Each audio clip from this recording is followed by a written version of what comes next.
আশিকাটিতে বিজিএফের চাল বিতরণ।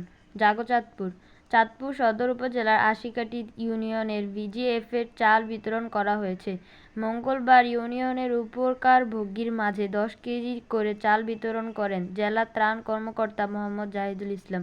এ সময় সদর উপজেলা প্রকল্প বাস্তবায়ন কর্মকর্তা মোহাম্মদ আফতাবুল ইসলাম, সমাজসেবা অফিসার জামাল হোসেন, আশিকাটি ইউনিয়ন প্রশাসনিক কর্মকর্তা আবু বক্কর মানিক, ইউনিয়ন বিএনপির সভাপতি এম.এ ইউসুফ মিন্টু, যুগ্ম সাধারণ সম্পাদক হারুনুর রশিদ সরকার, সাংগঠনিক সম্পাদক আশিকুর রহমান সুমন, ইউপি সদস্য মোহাম্মদ বিল্লাল হোসেন, ইউনিয়ন যুবদলের সভাপতি বারেক খান, সাধারণ সম্পাদক মমিন খান, হিসাব সহকারী সঞ্জিত কুরি, ইউনিয়ন ছাত্রদলের সভাপতি হৃদয় মাল উপস্থিত ছিলেন।